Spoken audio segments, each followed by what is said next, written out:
With the release of Evil Dead Rise, it's time to rank the franchise.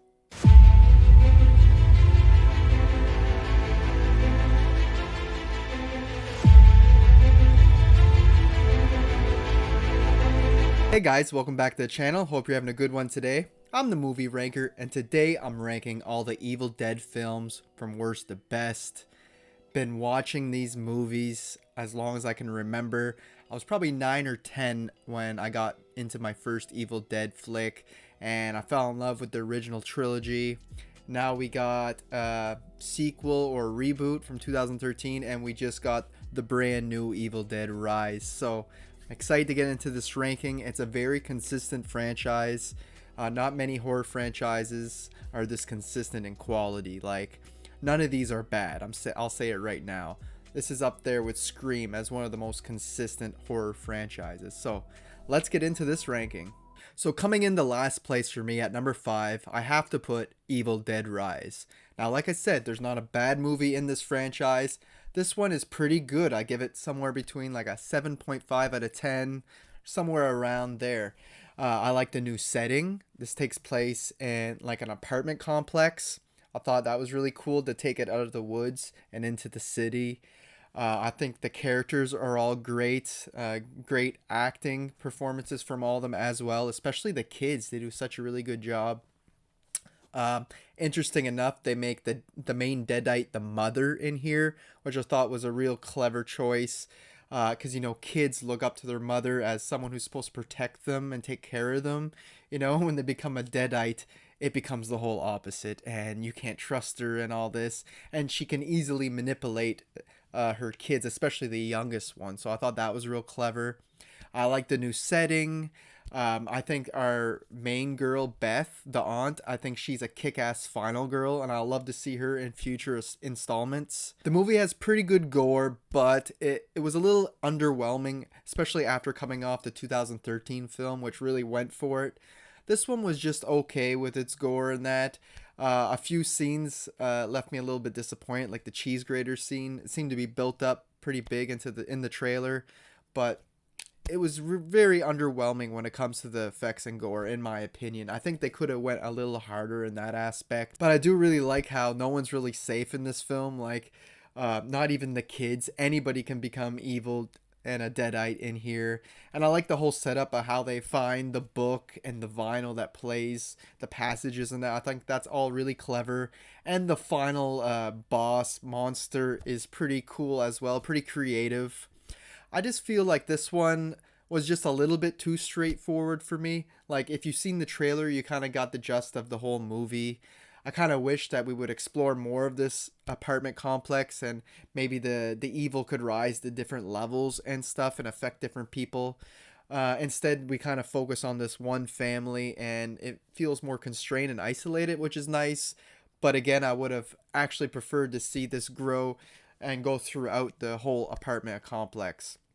We get great Easter eggs from the older films, even some references to other horror movies like The Shining, and it's pretty bloody overall. I did really enjoy this, but it does come in last place for me. Up next, at number 4, we got Evil Dead from 2013. Some say this is a sequel since Ash's car is there and whatnot. Others say it's a reboot or remake. It doesn't really matter what you think this is, because it doesn't really affect the viewing, I don't think. Me personally, it feels more like a remake because they repeat a lot of the same beats from the first film. They just definitely amp up the effects and the gore. Like, this is definitely the most violent movie out of the whole franchise. Like, we get scenes with like the girl like cutting her face open in that, and we get like tongue splitting and stabbing in the eyes and stuff. Really disgusting things. A few things that make you a little squirmish, watching.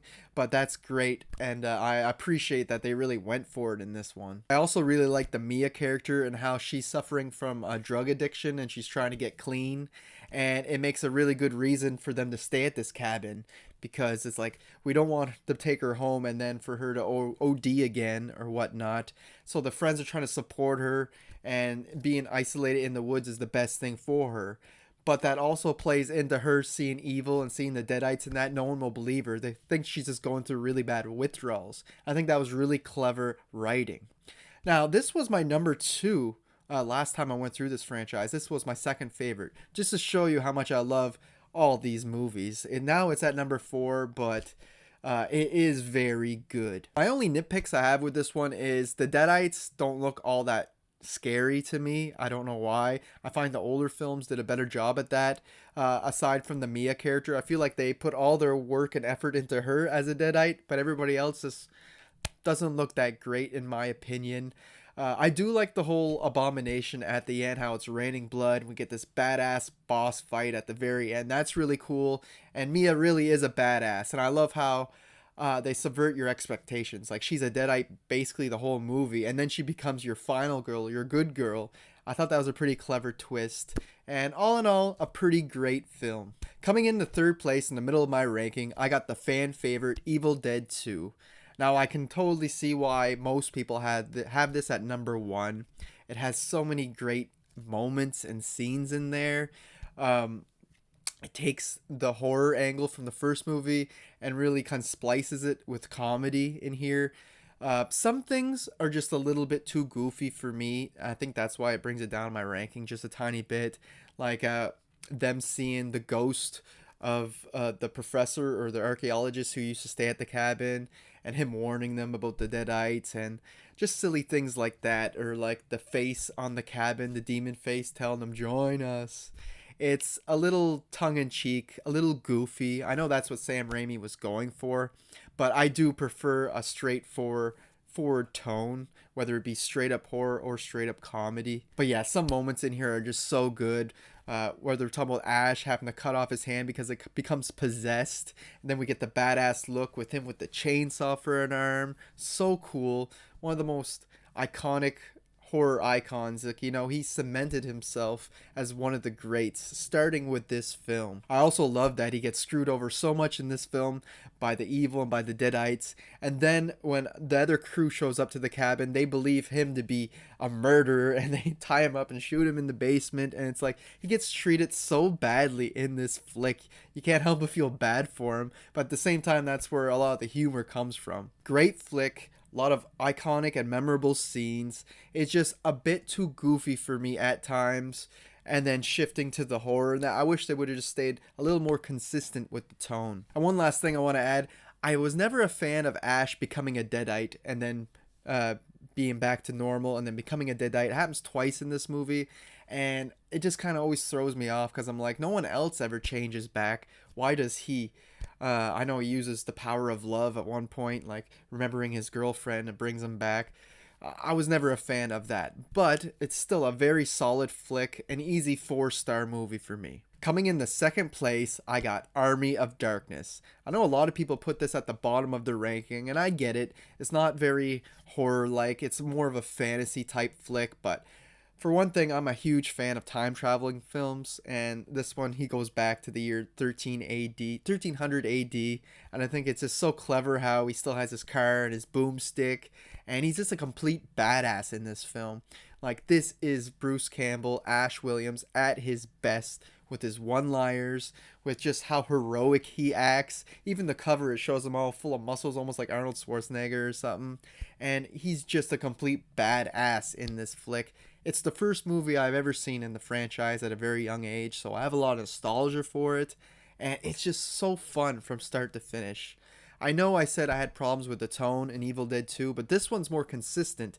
Yes, it's more goofy and silly, but it stays that way throughout the entire runtime, which I think is much better in my opinion. Yeah, you gotta love him building that fan in front of his car and showing the knights in that how to make gunpowder so they can make flaming arrows and stuff and explosions. So cool. The big battle at the end is so awesome and epic with all the skeletons, and just the props and the set designs were so well done. All the costumes of the demons and the skeletons look great. I love the big war and the battle at the castle. Of course, we get Evil Ash in here. I think he makes a great villain. And I just have so much fun with this flick. It's hard to hate. And it's a shame that so many people don't give this movie a chance just because it's a little more silly and more fantasy-like. But I think it's great, and it's an awesome addition to the franchise. But for me, easily coming in the first place, I have to put the original The Evil Dead. this movie still manages to freak me out. It's the only one in the franchise I feel like is actually scary. I use quotations because I've seen it so many times I'm not actually scared to sleep or anything after watching this. But I just feel like this one definitely taps into the horror elements the best, even better than the newer flicks. The Deadites look freaky as hell. I mean, Sam Raimi had like a shoestring budget of like 300 and some thousand to make this movie, and the makeup effects still look the best to me in here. The Deadites are so creepy, especially Ash's sister who ends up in the cellar and she's like lifting up the little door and laughing and tormenting them. Oh, it's so creepy. It really gets under your skin. And Ash might not be the badass that he becomes in the franchise. He's really Ashley in this film. He gets thrown around a lot. He gets tormented, driven to insanity, basically. And I kind of like that he's just this like normal guy in this flick. He's not this over the top, larger than life action hero, you know? And by the end, you really see the fear and the paranoia in his face. He sells it. Bruce Campbell is such a good actor, especially when it comes to physical comedy. In part two, I think he does it best with the physical comedy, hitting himself and stuff. Love it. He's so good at it. And this movie is just a bloody good time.